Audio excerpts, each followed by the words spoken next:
من يهده الله فلا مضل له ومن يضلله فلا هادي له وأشهد أن لا إله إلا الله وحده لا شريك له وأشهد أن محمدًا عبده ورسوله إن الله وملائكته يصلون على النبي يا أيها الذين آمنوا صلوا عليه وسلموا تسليما اللهم صل على محمد وعلى آل محمد كما صليت على إبراهيم وعلى آل إبراهيم إنك حميد مجيد اللهم بارك على محمد وعلى آل محمد كما باركت على إبراهيم وعلى آل إبراهيم إنك حميد مجيد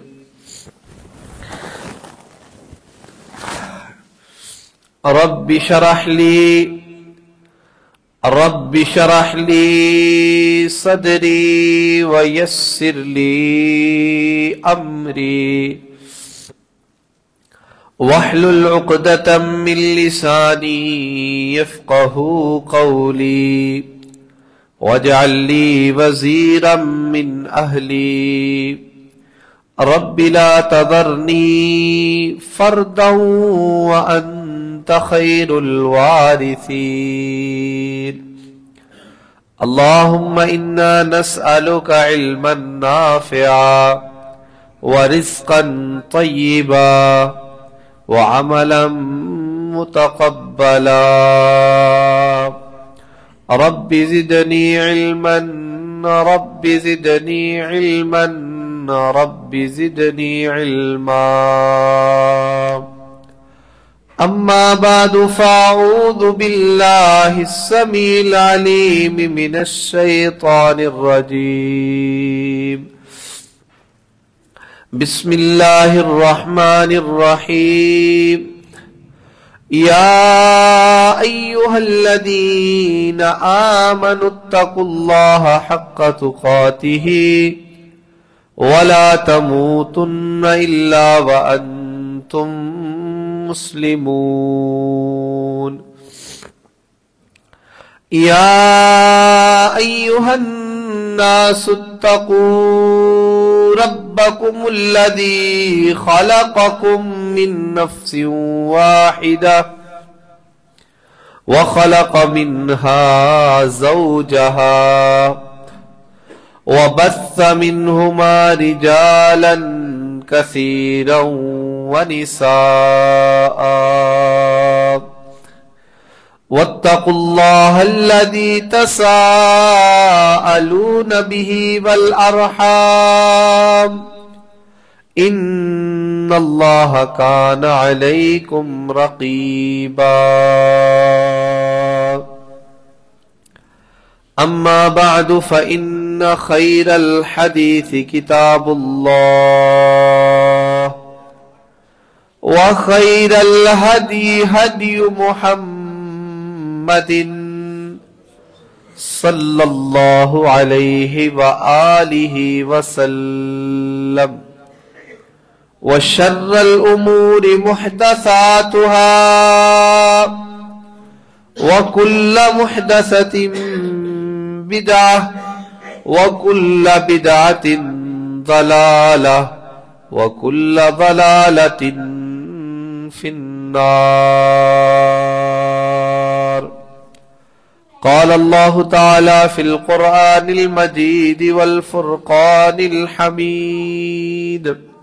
يا أيها الذين آمنوا إذا نودي للصلاة من يوم الجمعة فاسعوا إلى ذكر الله وذروا البيع ذلكم خير لكم إن كنتم تعلمون فإذا قضيت الصلاة فانتشروا في الأرض وابتغوا من فضل الله واذكروا الله كثيرا لعلكم تفلحون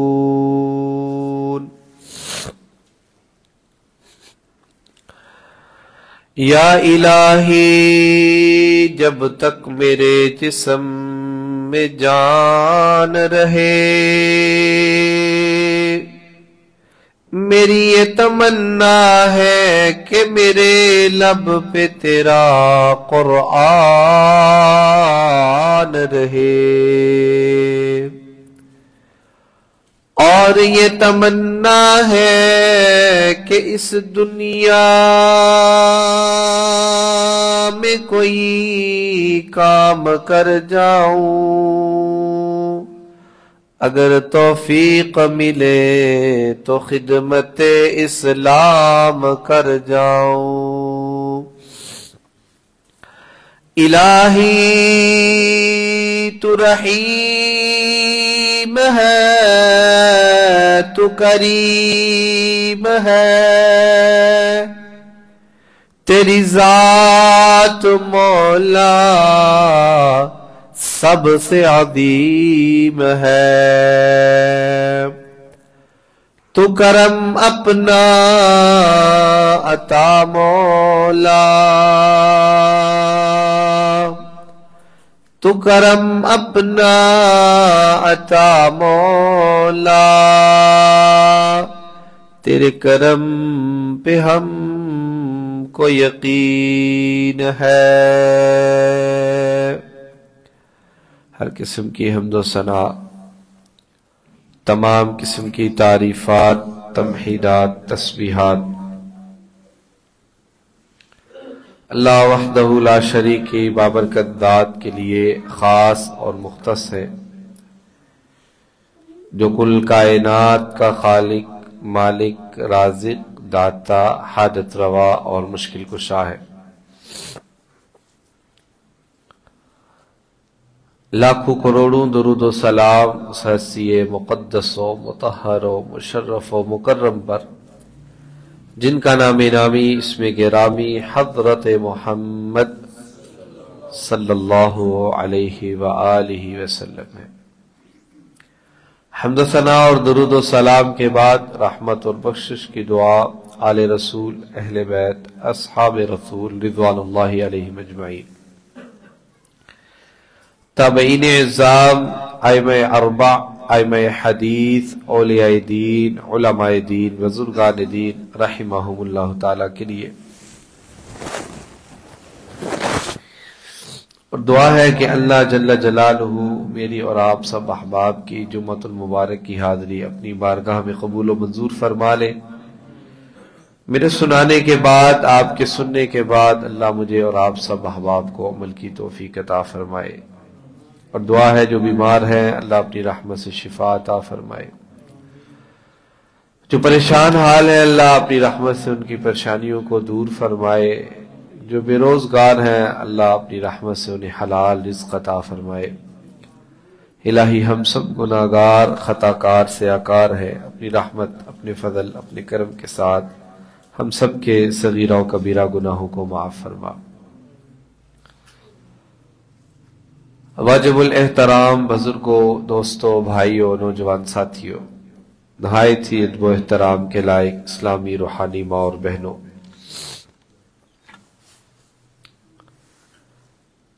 ہماری یہ خوش قسمتی ہے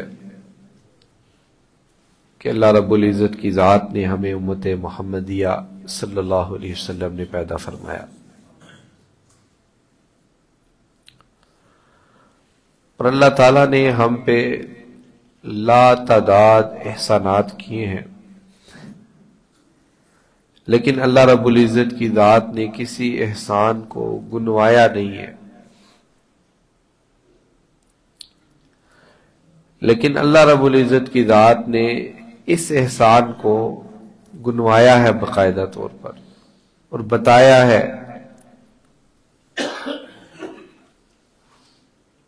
کہ البتہ تحقیق میں نے آپ احباب پر یعنی کہ امت محمدیہ پر یہ اپنا احسان کیا ہے۔ باقی اللہ تعالیٰ نے کھانے کے لیے اناج دیے، مختلف قسم کی چیزیں دی، ہماری ضروریات کی چیزیں جو بھی ہے اللہ نے اس پہ کہا نہیں ہے، بلکہ اللہ نے کہا کہ میں نے بنا دی ہے تمہارے لیے۔ جیسے اللہ نے قرآن کے آغاز میں کہا الذی جعل لکم الارض فراشا والسماء بناء وانزل من السماء ماء فاخرج به من الثمرات رزقا لکم، کہ آسمان کو چھت، زمین کو فرش، اور اس آسمان سے بارش کو نازل کر کے میں نے تمہارے لیے رزق کو بنایا ہے اور اس سے تم حاصل کرتے ہو۔ لیکن نبی کریم صلی اللہ علیہ وسلم جو ہمارے راہبر، ہمارے رہنما اور ہمارے پیغمبر ہیں، اللہ تعالیٰ نے اس احسان کا باقاعدہ تذکرہ کیا ہے، اور یہ بھی ہم پہ اللہ کا احسان ہے کہ اللہ تعالیٰ نے تمام ادیان سے سب سے آسان اور سب سے سہل جو دین ہے وہ دین اسلام ہے۔ آپ یہودیت کو پڑھیں، عیسائیت کو پڑھیں، آپ جو ہے وہ دیگر جتنے مذاہب ہمارے معاشرے کے اندر ہے یا جو پہلے رہے ہیں، ان کے مسائل کو پڑھ کے، ان کے احکامات کو دیکھ کر اور اسلام کو دیکھ کر یہ تقابل کیا جا سکتا ہے کہ واقعتاً جو رحمت کا دین ہے وہ دین اسلام ہے۔ اور اللہ رب العزت کی ذات نے پھر اتنے کرم اور اتنے فضل کیے ہم پر، اور ہمیں مختلف قسم کے مواقع عطا کیے کہ بندہ مومن اللہ کے در کی طرف آئے، نیکی کے کام کرے، اپنے نامہ اعمال میں نیکیوں کو لکھوائے، اور ان نیکیوں کے ذریعہ سے وہ اللہ کے ہاں کامیاب ہو جائے۔ انہی میں سے ایک دن جمعے کا دن ہے جو ہمارے لیے کوئی اہمیت نہیں رکھتا، جیسے ہم ہفتہ اتوار، سوموار، منگل، بدھ کو گزارتے ہیں، جمعرات کو گزارتے ہیں، ہمارے ہاں جمعہ بھی اسی طرح گزر جاتا ہے۔ بلکہ بہت سے لوگ جمعے کو چھٹی ہوتی ہے تو کہتے ہیں جی چلے آج گھر کے سارے کام ختم کر لیں گے۔ بہت سے لوگ ایسے ہوتے ہیں جنہیں چھٹی ہوتی ہے وہ کہتے ہیں چلو بازار تے کم مکا لینے ہیں، یا دیگر جس طرح کی مصروفیات ہیں ہم اس میں مصروف ہو جاتے ہیں۔ لیکن اس دن کی اہمیت، فضیلت، احکام و آداب ایک مسلمان کے علم میں ہونے چاہیے، اور اس کا ایک ایک لمحہ ہمیں ضائع نہیں کرنا چاہیے۔ رحمت کائنات پیارے پیغمبر جناب محمد الرسول اللہ صلی اللہ علیہ وآلہ وسلم جمعہ کے دن آپ صلی اللہ علیہ وسلم باقاعدہ ہر چیز کا اہتمام فرماتے تھے۔ آپ سے بڑا مطہر کوئی نہیں ہے، آپ سے بڑھ کر پاکیزگی کو اختیار کرنے والا اور پاکیزگی میں رہنے والا اس کائنات کے اندر کوئی نہیں ہے۔ لیکن احادیث کا مطالعہ کرے، رسول اللہ صلی اللہ علیہ وسلم کی سیرت کو پڑھے تو حدیث کے الفاظ ملتے ہیں کہ آپ صلی اللہ علیہ وسلم اس دن غسل کرتے، پھر حدیث کے الفاظ ملتے ہیں آپ باقاعدہ طور پر ایک اعلیٰ قسم کی طہارت کو حاصل کیا کرتے تھے اس یوم جمعہ کے لیے، جمعے کے دن کے لیے۔ اس دن کی اہمیت کا اندازہ ہم نبی صلی اللہ علیہ وسلم کی حدیث سے لگا سکتے ہیں، جس میں رحمت کائنات صلی اللہ علیہ وسلم نے فرمایا ہم سے پہلے آنے والی امتیں جتنی بھی ہیں اللہ تعالیٰ نے ان کو یوم جمعہ پیش کیا، لیکن انہوں نے اس کی جو ہے اہمیت کو نہ جانا، نہ پہچانا۔ ہم آئے آخر پر ہیں، لیکن قیامت کے دن ہم سب سے پہلے نمبر پر ہوں گے۔ اور پھر آپ صلی اللہ علیہ وسلم نے فرمایا یہودیوں نے اپنے لیے ہفتے کے دن کو پسند کر لیا، اور عیسائیوں نے اپنے لیے جو ہے وہ اتوار کے دن کو پسند کر لیا۔ لیکن پیارے پیغمبر جناب محمد رسول اللہ صلی اللہ علیہ وسلم نے ارشاد فرمایا اللہ تعالیٰ نے جو امت محمدی صلی اللہ علیہ وسلم کے لیے دن کو پسند کیا ہے وہ جمعے کا دن ہے۔ پھر اس کی اہمیت میں رسول اللہ صلی اللہ علیہ وسلم نے ارشاد فرمایا یہ مسلمانوں کے لیے عید کا دن ہے، اور پھر آپ صلی اللہ علیہ وسلم نے فرمایا اس دن غسل کرو، پاکیزگی اختیار کرو، اللہ کا ذکر کرو، اور باقاعدہ طور پر جس چیز کا اہتمام کرو وہ نماز جمعہ کا کرو، خطبہ جمعہ کا کرو۔ رسول اللہ صلی اللہ علیہ وسلم نے اس چیز کی نصیحت کی، آپ صلی اللہ علیہ وسلم نے اپنے اصحاب کو بتایا، اور اللہ رب العزت کی ذات نے قرآن مجید کے اندر اس چیز کا تذکرہ کیا ہوا ہے، یا ایھا الذین آمنوا اذا نودی للصلاۃ من یوم الجمعہ فاسعوا الی ذکر اللہ، فاسعوا الی ذکر اللہ، جہاں پہ اللہ تعالیٰ نے کہا وسارعوا الی مغفرۃ من ربکم، جلدی کرو اللہ تعالیٰ سے اپنے گناہوں کی معافی مانگو، وہاں پہ اللہ تعالیٰ اس چیز کا بھی تذکرہ کر رہے ہیں کہ جب یوم جمعہ کو آذان جمعہ ہو پھر دنیا کے تمام کاموں کو ترک کر اللہ کے در پہ آ جاؤ۔ پھر نبی کریم صلی اللہ علیہ وسلم نے اس دن کی اہمیت کے حوالے سے ارشاد فرمایا سب سے بہتر جو سورج طلوع ہوتا ہے، جو سورج نکلتا ہے، وہ آپ نے فرمایا جمعے کے دن کا ہوتا ہے۔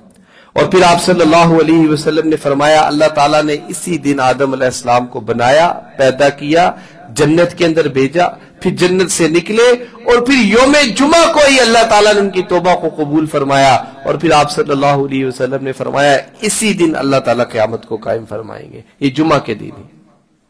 پھر نبی کریم صلی اللہ علیہ وسلم نے ایک حدیث میں فرمایا بے شک یہ مسلمانوں کے لیے عید کا دن ہے، اس دن غسل کا اہتمام کرے اور باقاعدہ طور پر طہارت کو حاصل کرے، اور پھر آپ صلی اللہ علیہ وسلم نے فرمایا خوشبو اور مسواک کا بھی استعمال اس دن کرنا چاہیے۔ یہ آپ صلی اللہ علیہ وسلم کی سنت اور آپ صلی اللہ علیہ وسلم نے اپنی امت کو ہدایت دی ہے۔ یعنی کہ اس دن اللہ تعالیٰ نے حضرت آدم علیہ السلام کو پیدا کیا، اس دن کی اہمیت کا ایک ثبوت ہے۔ اللہ تعالیٰ نے حضرت آدم علیہ السلام کو جنت میں بھیجا، یہ بھی اس دن کی اہمیت کا ثبوت ہے۔ پھر اللہ رب العزت کی ذات نے جنت سے نکالا، یہ بھی اس دن کی اہمیت کا ثبوت ہے۔ پھر اللہ تعالیٰ نے دوبارہ ان کی توبہ کو قبول کیا، یہ بھی اس دن کی اہمیت کا ثبوت ہے۔ پھر رسول اللہ صلی اللہ علیہ وسلم کی حدیث کے مطابق مسلمانوں کے لیے یہ عید کا دن ہے، یہ بھی اس کی اہمیت کا ثبوت ہے۔ پھر رسول اللہ صلی اللہ علیہ وسلم نے فرمایا اللہ تعالیٰ جو قیامت سے پہلے ایک سور پھونکے گے وہ بھی جمعے کے دن ہوگا، یہ اس دن کی اہمیت کا ثبوت ہے۔ اور پھر آپ صلی اللہ علیہ وسلم نے ارشاد فرمایا اس دنیا کو جب ختم کیا جائے گا اور قیامت برپا ہوگی اس دن بھی جمعے کا دن ہوگا۔ اور آپ صلی اللہ علیہ وسلم کی ساری احادیث اس چیز کی دلیل ہے کہ اللہ رب العزت کے ہاں دین اسلام کے اندر یوم جمعہ کی اہمیت ہے۔ اور پھر رسول اللہ صلی اللہ علیہ وسلم اپنے مبارک دور کے اندر اس دن بڑا اہتمام فرمایا کرتے تھے، جیسے نبی صلی اللہ علیہ وسلم کی سنتوں سے ملتا ہے کہ آپ جب جمعہ کے دن فجر کی نماز پڑھاتے آپ سورۃ سجدہ کو پڑھتے، آپ سورۃ دہر کی تلاوت فرمایا کرتے تھے، آپ اس کے بعد سورۃ کہف کی تلاوت فرمایا کرتے تھے۔ آپ صلی اللہ علیہ وسلم کی حدیث مبارکہ یوم جمعہ کی اہمیت کو بہت اچھے انداز سے اجاگر کرتی ہے، جس میں نبی صلی اللہ علیہ وسلم نے فرمایا اس دن ایک گھڑی ایسی آتی ہے کہ جو اللہ تعالیٰ سے مانگا جائے اللہ تعالیٰ وہ عطا فرما دیتے ہیں۔ اور محدثین اعظام رحمہم اللہ تعالی یہ یوم جمعہ کو اپنے لیے غنیمت سمجھا کرتے تھے اور حد الامکان کوشش کیا کرتے تھے کہ اللہ تعالیٰ سے دعائیں کرتے رہے، اللہ تعالیٰ سے مانگتے رہے، کسی وقت یہ گھڑی آ سکتی ہے کہ وہ قبولیت کی گھڑی ہو۔ تو لہٰذا یہ دن عام دن نہیں ہے، یہ دن مسلمانوں کے لیے اہمیت کا دن ہے۔ اس دن کے جو کام ہیں، جو سنتیں ہیں، جو نبی صلی اللہ علیہ وسلم کی تعلیمات ہیں، جو آپ کے احکامات ہیں، ان کو دل سے تسلیم کرنا اور اس پر عمل کرنا، یہ ایک مومن کا شیوا ہونا چاہیے۔ اور پھر دل سے کریں، اخلاص کے ساتھ کریں۔ ان کی فضیلت اتنی زیادہ ہے کہ اللہ رب العزت کی ذات رحمت فرماتے ہیں، گناہوں کی معافی ملتی ہے۔ اللہ رحمت فرماتے ہیں، اجر و ثواب کے اندر اللہ تعالیٰ بے پناہ اجر عطا فرماتے ہیں۔ انشاءاللہ آگے ہم اس کا تذکرہ کریں گے۔ سب سے پہلے جس چیز کا ہم نے سبق پڑھنا ہے وہ یوم جمعہ کی اہمیت اور پھر نماز جمعہ کی ادائیگی کی تاکید کا حکم ہے۔ اللہ تعالیٰ نے فرمایا یا ایھا الذین آمنوا اذا نودی للصلاۃ من یوم الجمعۃ فاسعوا الی ذکر اللہ وذروا البیع ذلکم خیر لکم ان کنتم تعلمون۔ کیا ایمان والو، جب جمعے کی اذان ہو جائے تو اپنے تمام معاملات کو چھوڑ کر فاسعوا الی ذکر اللہ، اللہ کے ذکر کی طرف دوڑ کر آؤ، اور وذروا البیع، اور جو بیع خرید و فروخت کے کام ہو رہے ہیں ان سارے کاموں کو چھوڑ دو۔ پھر اللہ فرمائے ذالکم خیر لکم ان کنتم تعلمون، اگر تم اس چیز کو سمجھ لو تو تمہارے لیے بہتر ہے اپنے تمام معاملات کو چھوڑ کر جمعہ کے لیے مسجد کے اندر آ جانا۔ اور پھر اللہ فرمائے فَإِذَا قُضِيَتِ الصَّلَاةُ فَانتَشِرُوا فِي الْأَرْضِ وَابْتَغُوا مِن فَضْلِ اللَّهِ۔ یہ بھی یوم جمعہ کی اہمیت ہے۔ باقی دنوں کے حوالہ سے اللہ تعالیٰ نے قرآن کے اندر نہیں فرمایا کہ زمین کے اندر پھیل جاؤ، رزق کو تو حاصل کرنا چاہیے نا، لیکن فضیلت کے طور پر، اہمیت کے طور پر اللہ نے یوم جمعہ کے حوالے سے ارشاد فرمایا جب جمعے کی نماز پڑھ لو،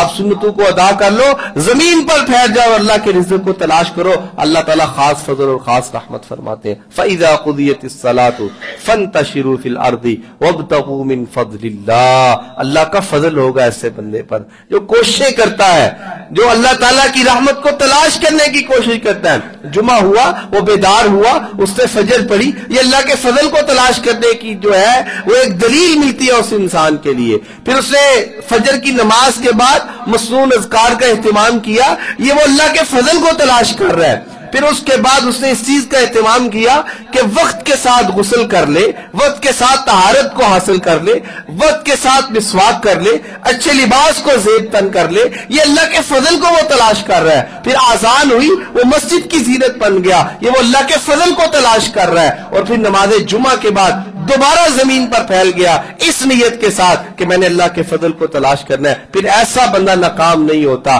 بلکہ اللہ کی رحمت ہوتی ہے ایسے بندے پر، اور جس انسان کو اللہ کی رحمت مل جاتی ہے وہ کائنات کے اندر پھر ناکام نہیں ہو سکتا، بلکہ اللہ کی رحمتوں کے ساتھ اللہ تعالیٰ اس کے لیے ہر قسم کی کامیابی کے دروازوں کو کھول دیتے ہیں۔ اس لیے یوم جمعہ مسلمانوں کے لیے بہت زیادہ اہمیت والا ہے، اس کے کسی لمحے کو ضائع نہیں کرنا چاہیے۔ اللہ تعالیٰ نے یہ حکم دیا ہے، اور وذر البیع میں جمہور مفسرین کا یہ موقف ہے کہ خرید و فروخت اذان جمعہ کے بعد کرنا حرام ہے۔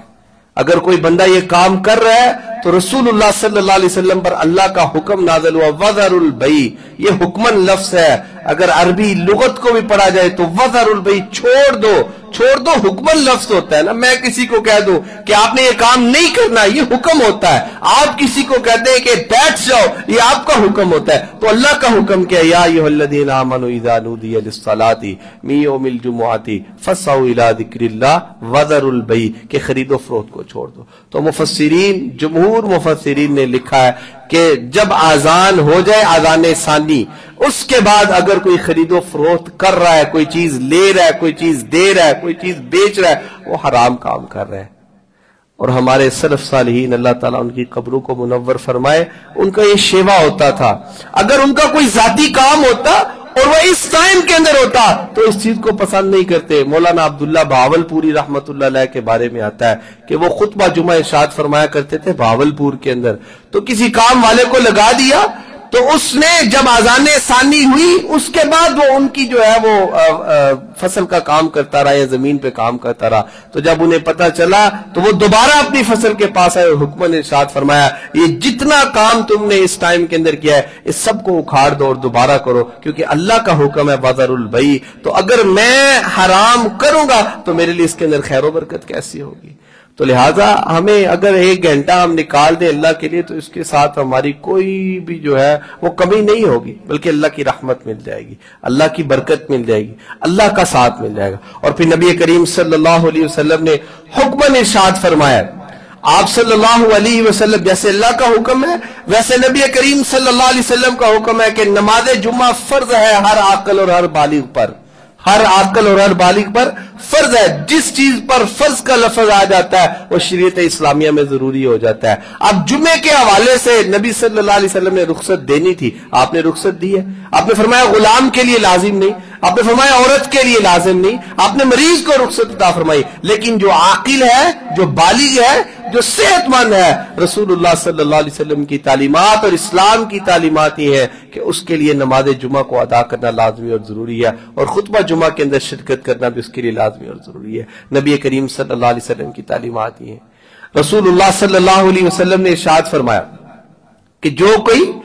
3 جمعوں کو جان بوجھ کر چھوڑ دیتا ہے، جان بوجھ کر، کوئی شرعی عذر نہیں تھا، کوئی کام نہیں تھا، اذان ہوئی اس نے سنی، اذان اس کے کانوں میں آئی، اس کو پتا ہے آج جمعے کا دن ہے، وہ جانتا اور سمجھتا ہے، دکان اس نے بند کی ہے، کام سے چھٹی پر ہے، لیکن اس کے باوجود اس نے 3 جمعوں کو جان بوجھ کر چھوڑ دیا، رسول اللہ صلی اللہ علیہ وسلم نے فرمایا اللہ تعالیٰ اس کے دل پر مہر لگا دیتے ہیں، اور جس کے دل پر مہر لگ جاتی ہے پھر اس کو خیر اور برکت بالکل نہیں ملتی ہے۔ جیسے اللہ نے قرآن کے آغاز میں اس چیز کا تذکرہ کیا، ختم اللہ علی قلوبہم وعلی سمعہم وعلی ابصارہم غشاوۃ ولہم عذاب الیم، کہ اللہ نے مہر لگا دی ان کے دلوں پر، ان کے کانوں پر، ان کی آنکھوں پر۔ کس چیز کی مہر لگتی ہے؟ کوئی آنکھ بند کر دی جاتی ہے، کوئی کان کی سماعت کو بند کر دیا جاتا ہے، کوئی دل حرکت کرنا بند ہو جاتا ہے؟ نہیں، ختم اللہ علی قلوبہم کا، اور اس حدیث کا مطلب یہ ہے کہ جسے 3 جمعوں کو جان بوجھ کر چھوڑ دیا، پھر اس کے سامنے آپ 1000 دلائل پیش کریں، آپ اس کو 1000 دفعہ کریں، خیر کا کام کریں، جب تک وہ حقیقی طور پر اللہ تعالیٰ سے اپنے اس گناہ کی معافی نہیں مانگے گا، کوئی خیر کی بات اس کے دل پر اثر ہی نہیں کرتی ہے۔ جس پر اللہ کی طرف سے مہر لگ جائے، جس دل پر اللہ کی طرف سے سٹیمپ لگ گئی ہے، آج وارننگ لیٹر جاری ہو، نیچے پرنسپل ڈائریکٹر حضرات کی سٹیمپ لگتی ہے، کیا مطلب ہوتا ہے کہ یہ جو جاری ہوا ہے، یہ مسودہ جو دیا گیا ہے، اس کا مطلب یہ ہے کہ یہ حتمی ہے۔ تو اللہ تعالیٰ کی طرف سے بھی یہ حتمی ہوتا ہے کہ جو 3 جمعوں کو جان بوجھ کر چھوڑ دیتا ہے اور وقت کے ساتھ اس کو ادا نہیں کرتا، رسول اللہ صلی اللہ علیہ وسلم نے فرمایا اللہ اس کے دل پر بھی مہر لگا دے۔ یہ یوم جمعہ کی اہمیت ہے کہ اس سے غافل نہ ہو، اس کو چھوڑے نہ، بلکہ جب اذان جمعہ ہو تو اپنے تمام معاملات کو ترک کر دے۔ میرے لیے کیا مشکل ہے، آپ کے لیے کیا مشکل ہے کہ ایک دن ہم اللہ کی رضا کے لیے کام کرنا شروع کر دیں، اللہ کی خوشنودی کے لیے کام کرنا شروع کر دیں، اللہ کی رضا اور اللہ کی محبت کو حاصل کرنے کے لیے کام کرنا شروع کر دیں۔ جب ہمارے دل کے اندر حب الہی ہوگی اور یہ ہوگا کہ میں یہ کام اللہ کے حکم پر کر رہا ہوں، میں یہ کام رسول اللہ صلی اللہ علیہ وسلم کی تعلیمات کے مطابق کر رہا ہوں، تو یقیناً پھر جب وہ کام کیا جائے گا اس پورے وجود کے انسان کو پتا چلے گا کہ میں اللہ کی محبت میں اور رسول اللہ صلی اللہ علیہ وسلم کی محبت میں یہ کام کیا ہے۔ تو لہٰذا ہمیں کوشش کرنی چاہیے کہ ہم نے کوئی بھی جمعہ جان بوجھ کر نہیں چھوڑنا، اللہ کہ اگر کوئی ضروری حاجت ہو، کام ہو، اسلام نے اس چیز کی اجازت دی ہے۔ قرآن کی صورت میں بھی یہ فرض ہے، جیسے ہم نے آیت کریمہ پڑھی، اور رسول اللہ صلی اللہ علیہ وسلم کی تعلیمات کے مطابق بھی یہ فرض ہے۔ رسول اللہ صلی اللہ علیہ وسلم نے اس کے کچھ آداب سکھائے ہیں، جس میں سے ایک کا تذکرہ ہم نے کیا ہے کہ غسل جمعہ کے دن غسل کرنا یہ باقاعدہ طور پر واجب ہے۔ رسول اللہ صلی اللہ علیہ وسلم کی حدیث ہے جس میں آپ صلی اللہ علیہ وسلم نے فرمایا کہ ہر بالغ کے لیے جمعہ کے دن غسل کرنا واجب ہے۔ علماء نے اس کی شرح میں لکھا ہے کہ نہا لینا بہتر ہے، عمدہ ہے، افضل ہے، لیکن اگر کوئی بندہ مریض ہے، بیمار ہے، وہ نہیں نہا سکتا تو انشاءاللہ اس کو گناہ نہیں، البتہ اگر وہ ناپاک ہو گیا تو پھر طہارت کو حاصل کرنا ضروری ہے، پھر پاکیزہ ہونا ضروری ہے۔ اس کے علاوہ اگر کوئی شرعی عذر بن رہا ہے تو اس میں اگر چھوڑ دے تو حرج نہیں، البتہ آپ بالکل تندرست ہیں، ٹھیک ہے، تو پھر جمعہ کے دن یہ ادب ہے، رسول اللہ صلی اللہ علیہ وسلم نے سکھایا ہے کہ غسل جمعہ کیا جائے۔ عطر لگانا اور اسی طرح گردنیں نہ پھلانگنا یہ بھی آداب جمعہ میں سے ہے۔ رسول اللہ صلی اللہ علیہ وسلم کی حدیث ہے، آپ صلی اللہ علیہ وسلم نے فرمایا کہ جمعہ کے دن سب سے پہلے غسل کرو، جب آپ نے جمعہ کے لیے آنا ہے غسل کرو، اس کے بعد تیل لگاؤ، اس کے بعد خوشبو لگاؤ، اچھا لباس زیب تن کرو، مسجد میں آئے جہاں پہ جگہ ملے وہاں پہ بیٹھ جاؤ، گردنوں کو نہ پھیلانگو، اس سے آج کل اکثر ہمارے ہاں ہوتا ہے، بڑی مساجد کے اندر اس چیز کو دیکھا جاتا ہے جہاں پہ بڑے خطبات ہوتے ہیں، وہاں پہ یہ چیز ہوتی ہے کہ لوگ آتے بعد میں ہیں اور گردنوں کو پھلانگ کے لوگوں کو تکلیف دے کر آگے آنے کی کوشش کرتے ہیں۔ پہلی بات تو یہ ہے کہ جو بندہ پہلے نمبر پر آئے وہ آگے آ کر بیٹھے، پھر پچھلی صفوں میں بیٹھا جائے، یہ ادب بھی ہے، یہ رسول اللہ صلی اللہ علیہ وسلم کی تعلیمات ہے۔ نبی صلی اللہ علیہ وسلم نے فرمایا میری امت کے بندوں کو 2 چیزوں کے ثواب کا اگر علم ہو جائے تو آپس کے اندر جو ہے قرآن اندازی کرنا شروع کر دے۔ ایک جو اذان دینے والا ہوتا ہے اس کی فضیلت کا اگر اندازہ ایک مومن ایک مسلمان کو ہو جائے تو آپس میں قرآن اندازیاں ہو کہ فجر میں نے دینی ہے، ظہر میں نے دینی ہے، عصر میں نے دینی ہے، مغرب میں نے دینی ہے اور عشاء میں نے دینی ہے۔ اور پھر نبی صلی اللہ علیہ وسلم نے فرمایا اگر میری امت کے لوگوں کو اس کے ثواب کا حقیقی طور پر علم ہو جائے کہ پہلی صف کے اندر نماز پڑھنے کا کتنا ثواب ہے تو پھر بھی ان کے درمیان جو ہے قرآن اندازیاں ہو۔ رسول اللہ صلی اللہ علیہ وسلم نے جب یہ بات ارشاد فرمائی تھی تو صحابہ کے دور کے اندر، صحابہ کی تاریخ کے اندر اس چیز کو دیکھا گیا کہ پہلی صف کے بارے میں بھی قرآن اندازی ہوتی تھی اور اذان دینے کے بارے میں بھی قرآن اندازی ہوتی تھی۔ اللہ تعالی ہمیں بھی یہ توفیق عطا فرمائے۔ آج ہمارے ارادے کیا ہوتے ہیں، آج ہمارا دل کیا ہوتا ہے، آج ہمارے معاملات کیا ہے، یہ اللہ تعالی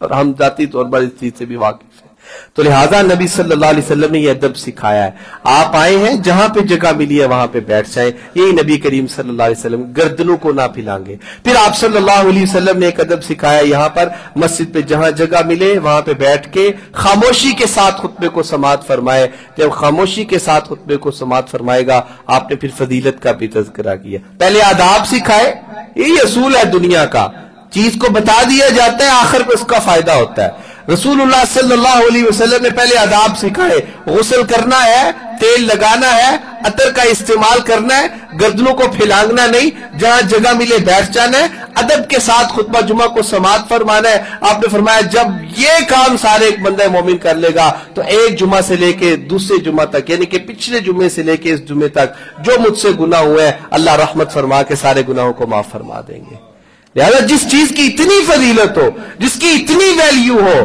جس کی اسلام کے اندر اتنی زیادہ اہمیت بیان کی گئی ہو، میں اس سے کیوں دور جاؤں؟ میرے گناہ کتنے ہیں میں اس چیز کو جانتا ہوں، آپ کے گناہ کتنے ہیں ہم سب جانتے ہیں اپنے بارے میں۔ تو جب اللہ پیکج دے رہا ہے کہ جمعے کا دن آئے اچھی طرح غسل کرو، لباس پہنو، تیل لگاؤ، خوشبو لگاؤ، کوئی مشکل کام بھی نہیں ہے، کوئی مشکل کام بھی نہیں ہے، اور پھر آ کر خاموشی کے ساتھ خطبہ جمعہ کو سماعت فرماؤ تو آپ صلی اللہ علیہ وسلم نے ارشاد فرمایا اللہ تعالیٰ پچھلے جمعہ سے لے کے اس جمعہ تک جتنے گناہ ہوتے ہیں اللہ تعالیٰ سب کو معاف فرما دیتے ہیں۔ یہ ادب ہے۔ ادب اس میں جو سیکھنے والی بات ہے وہ یہ غسل کرنا، عطر لگانا، تیل لگانا اور گردنوں کو نہیں پھیلانگنا، جہاں جگہ ملے وہاں پہ بیٹھ جانا، اور پھر سب سے بڑا ادب خاموشی کے ساتھ خطبہ جمعہ کو سماعت فرمانا۔ آپ نے فرمایا جب یہ کام کیا جائے گا تو اللہ تعالیٰ پچھلے جمعہ سے لے کے جمعہ تک سارے گناہوں کو معاف فرما دے گی۔ اسی طرح نبی صلی اللہ علیہ وسلم نے یوم جمعہ کے دن آداب جمعہ کے لیے ایک یہ سکھایا کہ جمعہ کے لیے جلدی آنا چاہیے، جمعہ کے لیے جلدی آنا چاہیے۔ بڑی اہمیت، بڑی فضیلت ہے۔ رسول اللہ صلی اللہ علیہ وسلم نے بڑے اچھے انداز سے اس کی تعلیمات سے ہمیں آشنا کی ہے۔ آپ نے فرمایا کہ جب جمعے کا دن ہو، دوبارہ وہی الفاظ آپ نے ارشاد فرمائے، غسل کرو اچھی طرح، اپنی طاقت کے مطابق لباس کو زیب تن کرو، اور پھر اس کے بعد عطر لگاؤ، تیل کا استعمال کرو، اور فوری طور پر اذان جمعہ سے پہلے مسجد کے اندر آ جاؤ۔ رسول اللہ صلی اللہ علیہ وسلم نے فرمایا کیونکہ دروازوں کے آگے فرشتے کھڑے ہوتے ہیں، لیکن امام کے منبر پر بیٹھنے سے پہلے امام کے منبر پر بیٹھنے سے پہلے دروازوں کے آگے فرشتے کھڑے ہوتے ہیں۔ آپ نے فرمایا جو سب سے پہلے نمبر پر آتا ہے یا پہلی گھڑی کے اندر آتا ہے اللہ تعالیٰ اس کے نامہ اعمال کے اندر ایک اونٹ کی قربانی کا ثواب لکھ دیتے ہیں۔ پھر آپ نے فرمایا جو دوسری گھڑی میں آتا ہے اس کے لیے گائے کی قربانی کا ثواب ہے، پھر جو تیسری گھڑی میں آتا ہے اس کے لیے مینڈے کی قربانی کا ثواب ہے، پھر چوتھی گھڑی میں جو آتا ہے اس کے لیے مرغی کی قربانی کا ثواب ہے، اور جو پانچویں گھڑی میں آتا ہے اس کو انڈے کے برابر ثواب ملتا ہے۔ پھر آپ صلی اللہ علیہ وسلم نے ایک ادب سکھا دیا، ایک اصول بتا دیا کہ جب امام منبر پر بیٹھ جائے گا خطبہ جمعہ کے لیے اس کے بعد فرشتے اپنے رجسٹروں کو بند کر دیں گے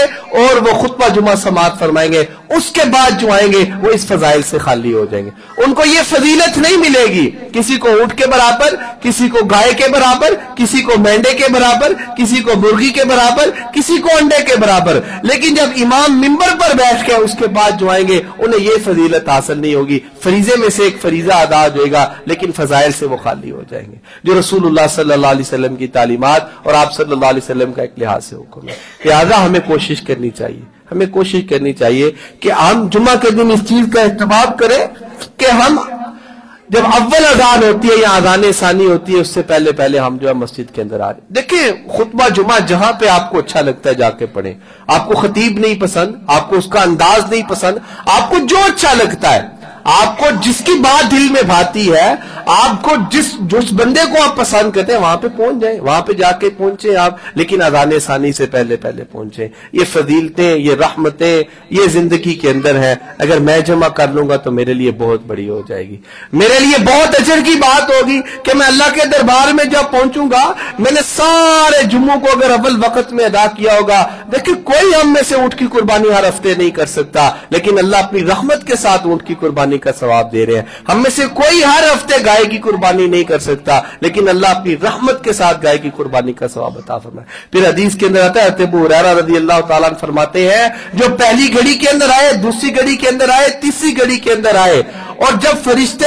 امام کا خطبہ شروع ہوتا ہے بیٹھ جاتا ہے تو وہ بھی بیٹھ جاتے ہیں، اور اس کے بعد رجسٹر کے اندر ان کے نام نہیں لکھے جاتے اور اللہ کے ہاں بھی ان کے نام پیش نہیں ہوتے۔ ایک ظاہری طور پر وہ فریضے کو ادا کر لیں گے، لیکن حقیقی طور پر جو رپورٹ اللہ کے پاس جاتی ہے اس میں ان کا نام موجود نہیں ہوتا۔ لہٰذا ہمیں کوشش کرنی چاہیے بلکہ اپنے لیے لازمی اور ضروری کر لے کہ ہم اذان ثانی سے پہلے مسجد کی زینت بنیں۔ یہ آداب ہیں، اور ان آداب پر عمل کرنے کی وجہ سے اللہ تعالیٰ فضیلت عطا فرماتے ہیں۔ پھر اسی طرح نبی کریم صلی اللہ علیہ وسلم نے یہ ادب سکھایا کہ خاموشی اختیار کر کے خطبہ جمعہ سننا چاہیے، بات نہیں کرنی چاہیے، اشارہ نہیں کرنا چاہیے، کسی کو کہنا بھی نہیں، کوئی شور کر رہا ہے کرتا رہے، کوئی باتیں کر رہا ہے کرتا رہے، کوئی مسجد میں مسئلہ بن گیا ہے، بجلی کا بن گیا ہے، اسپیکر خراب ہو گیا، اے سی بند ہو گیا، پنکھا نہیں چل رہا، آپ نہ بولیں، اپنے اجر کو ضائع نہ کریں۔ آپ حیران ہوں گے حدیث کو سن کر، حضرت ابی بن کعب اور حضرت ابو ذر رضی اللہ تعالیٰ نے اس حدیث کو بیان کرتے ہیں کہ رسول اللہ خطبہ ارشاد فرما رہے تھے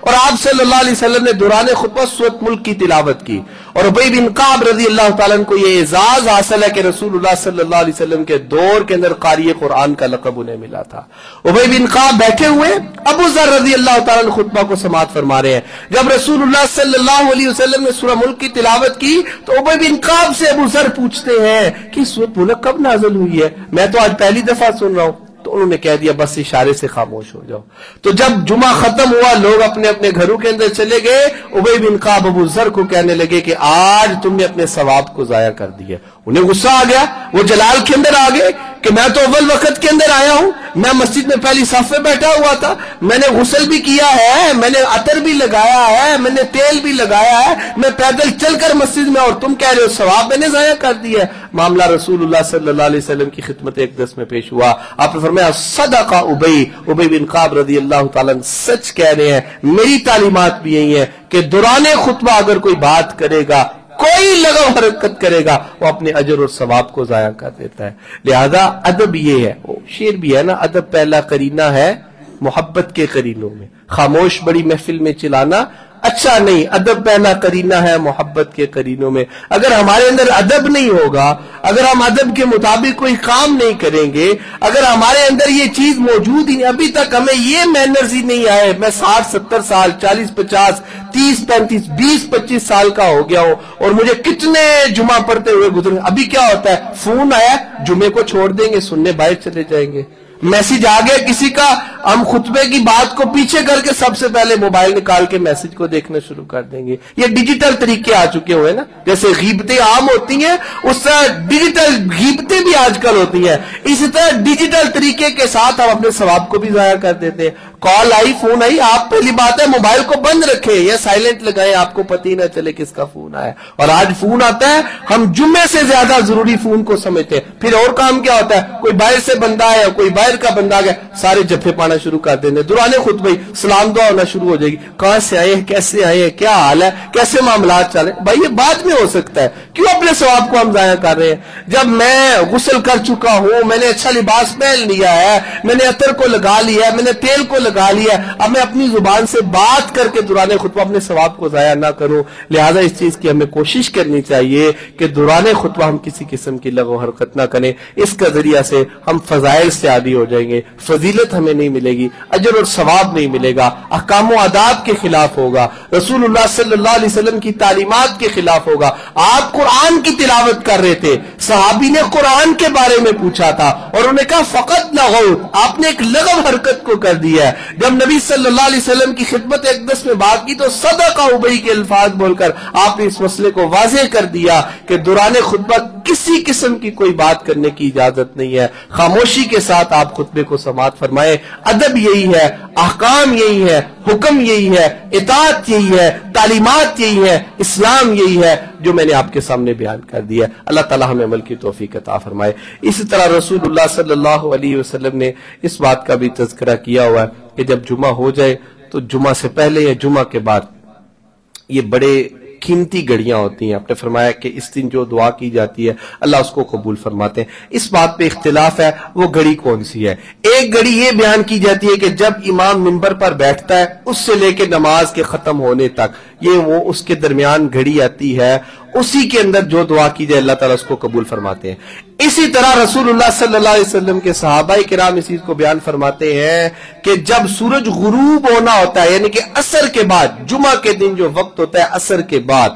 غروب آفتاب سے پہلے جو ٹائم ہوتا ہے وہ قبولیت کا وقت ہے۔ اور امام ابن قیم رحمہ اللہ تعالی اور دیگر محدثین رحمہ اللہ تعالی نے اس بات پر اتفاق کیا ہے کہ عصر سے لے کے مغرب کی اذان سے پہلے جو وقت ہوتا ہے وہ جمعہ کے دن قبولیت کا وقت ہوتا ہے۔ میں نے اپنے 4 اساتذہ کو دیکھا ہے جس میں سے 2 فوت ہو گئے ہیں، اللہ تعالیٰ ان کی قبر پر رحمتوں کا نزول فرمائے۔ حضرت مولانا شیخ الحدیث یونس بٹ صاحب، حضرت مولانا شیخ الحدیث حضرت مولانا عبدالعزیز علوی صاحب، یہ دونوں فوت ہو گئے ہیں۔ ہم دیکھا کرتے تھے جامعہ میں جمعہ کے دن کہ جب مغرب کا وقت ہونے کے قریب ہوتا تھا تقریباً 20-25 منٹ قبل وہ اپنے گھروں سے نکل کر مسجد میں آتے تھے، اور حضرت شیخ پروفیسر یاسین ظفر صاحب حفظہ اللہ تعالی ان کا بھی یہ معمول ہوتا تھا، اور وہ بتاتے تھے اپنے شاگردوں کو، ہمیں اس چیز کی تلقین کیا کرتے تھے کہ ہم مسجد کے اندر اس لیے جاتے ہیں کیونکہ رسول اللہ صلی اللہ علیہ وسلم کی تعلیمات کے مطابق وہ قبولیت کا وقت ہوتا ہے، لہٰذا اس ٹائم کو ضائع نہیں کرنا چاہیے۔ پہلی بات ہے جمعے کا دن اہمیت کا دن ہے، اس اہمیت کو اپنے دل میں بٹھائیں۔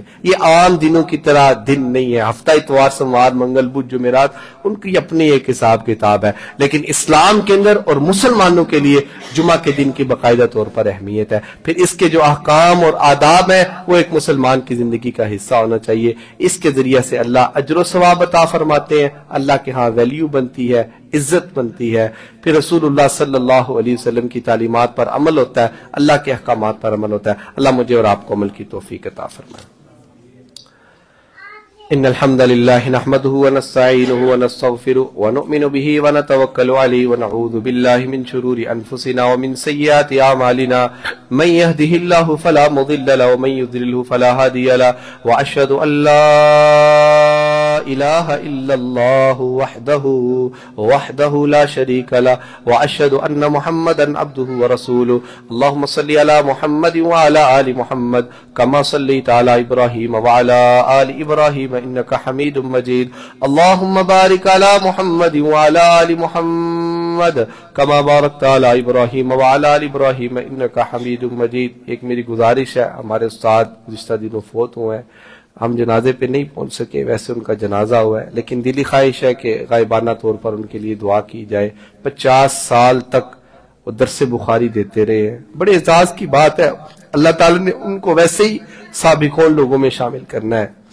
36 سال تک جامعہ سلفیہ میں اور اس سے پہلے بھی مامو کانجن اور اسی طرح فیصل آباد، اسلام آباد اور دیگر شہروں میں وہ درس بخاری دیتے رہے ہیں۔ تو میری یہ خواہش تھی ہم جنازے میں شرکت کرتے لیکن نہیں پہنچ سکے، تو آپ سے ریکویسٹ ہے کہ آپ نماز جمعہ کے بعد جو ہے ہم غائبانہ طور پر ان کے لیے دعا کریں۔ حضرت العلام شیخ الحدیث مولانا عبدالعزیز علوی صاحب رحمت اللہ علیہ بڑے اللہ کے نیک بندے تھے، اور دور حاضر میں لگتا تھا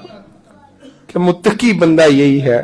دین اسلام کا کوئی کام جو انہوں نے پڑھا اور پڑھایا ہو اس پہ عمل نہ کیا ہو، ہم نے 7 سالوں کے اندر نہیں اس چیز کو دیکھا تھا۔ اللہ ان کی قبر پر کروڑوں رحمتوں کا نزول فرمائے۔ تو نماز جمعہ کے بعد انشاءاللہ ہم غائبانہ ان کے لیے دعا کریں گے، اللہ قبول فرمائے، اور ان کی دینی خدمات کو اللہ قبول فرمائے۔ ویسے تو ان کی دینی خدمات ہی ایسی ہیں کہ ان کا ہمیشہ صدقہ جاریہ رہے گا۔ جامع ترمذی کی شرح لکھی ہے، صحیح مسلم کی شرح لکھی ہے، صحیح بخاری کی شرح لکھی ہے، اور ابھی قرآن کی تفسیر کو لکھ رہے تھے تو اللہ کا حکم آ گیا، اور قرآن کی تفسیر اس انداز سے کہ تمام جو ہمارے مسالک ہیں قرآن کے ذریعے سے ان کے درمیان اختلاف کیوں ہوتا ہے، مسائل کے اندر، عقائد کے اندر، اور اس کا حل قرآن نے کیا بتایا، اس معاملے کے اندر وہ قرآن کی تفسیر کر رہے تھے، لیکن اللہ کا حکم آ گیا۔ اللہ ان کی قبر پر کروڑوں رحمتوں کا نزول فرمائے، تمام ان کی جتنی دین اسلام کی خدمات ہے اللہ ان کو قبول فرمائے، ان کے لیے صدقہ جاریہ بنائے۔ سبحان ربک رب العزت عما یصفون وسلام علی المرسلین والحمد للہ رب العالمین۔